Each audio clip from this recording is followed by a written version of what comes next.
Hello दोस्तों, कैसे हैं आप सब। हमारी आज की कहानी का नाम है शुभारंभ। पूजा, 4 दिनों के बाद मैं तुम्हें एक सरप्राइज देने जा रहा हूँ जिससे तुम्हारी सारी ख्वाहिशें पूरी हो जाएगी। शेखर जी अपनी पत्नी पूजा से बोले। 4 दिन में कौन सी दुनिया बदल जाएगी जो मेरी उन ख्वाहिशों को पूरा कर देगी जो पिछले 30 साल में तुम पूरी ना कर सके। पूजा बोली। आखिर कौन सी ख्वाहिशें थी पूजा जी की जो शादी के इतने साल बाद भी पूरी नहीं हो सकी थी, और अब शेखर उन्हें पूरा करने की बात कर रहा था। जानने के लिए अतीत में चलते हैं। पूजा और शेखर की शादी 3 साल पहले हुई थी। शेखर का कपड़ों का एक बड़ा शोरूम था। पूजा वैसे तो एमए बीएड थी, लेकिन शेखर और उसके माता पिता के ना चाहने के कारण उसने नौकरी नहीं की थी। शादी के 1 साल के बाद ही उसके यहाँ बेटे चिराग ने जन्म लिया। फिर 2-2 साल के अंतराल के बाद उसकी बिटिया दीपू और छोटे बेटे अनुज का जन्म हुआ।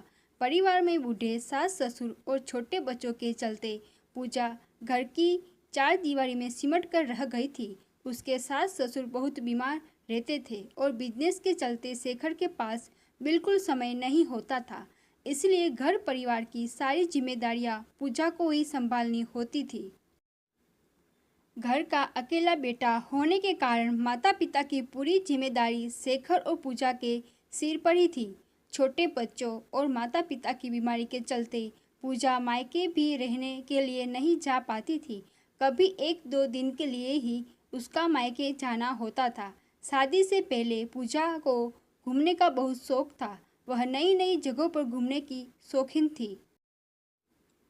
उसे ट्रैकिंग का भी बहुत शौक था, लेकिन शादी के बाद उसकी ख्वाहिशें अधूरी ही रह गई, क्योंकि शेखर के पास तो घूमने जाने का वक्त ही नहीं था। ऐसे ही 30 साल गुजर गए।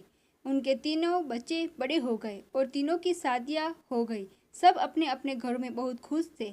अब शेखर के माता पिता भी नहीं रहे।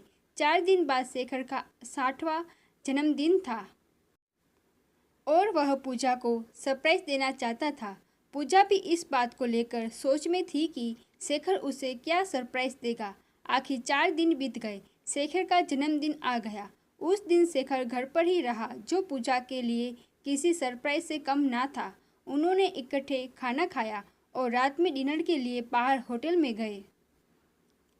अब रात को लौटकर शेखर ने पूजा का हाथ हाथ में लेते हुए कहा, पूजा, मैं जानता हूँ कि पूरी उम्र व्यस्तता के चलते मैं तुम्हें और बच्चों को पूरा समय नहीं दे सका, जिसका मुझे बहुत अफसोस है।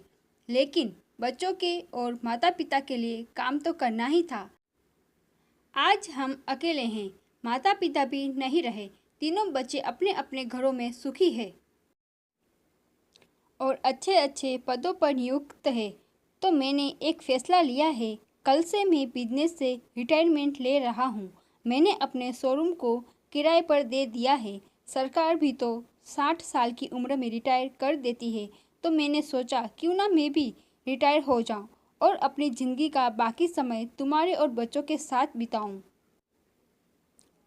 अब हम पहले चारों धाम की यात्रा करेंगे, फिर पूरा भारत भ्रमण करेंगे और फिर विदेश यात्रा। बीच बीच में जिस बच्चे को हमारी ज़रूरत होगी उसके साथ समय बिताएंगे।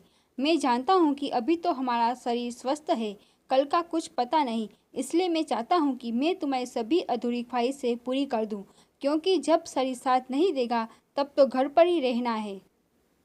इसलिए मैं सोच रहा हूँ कि हमारा बाकी का जीवन हमारे और हमारे बच्चों के लिए होगा। आज से हम हमारी नई जिंदगी का शुभारंभ करेंगे। कैसा लगा मेरा सरप्राइज? शेखर ने पूजा को गले लगाते हुए कहा। पूजा को तो अपने कानों पर यकीन ही नहीं हो रहा था।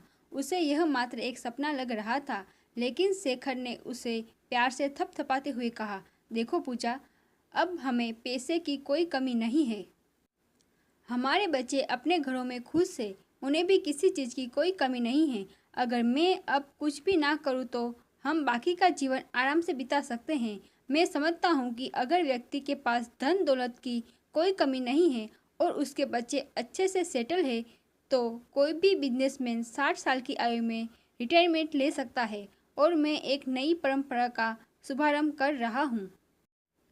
यह कहते हुए उसने पूजा को गले से लगा लिया।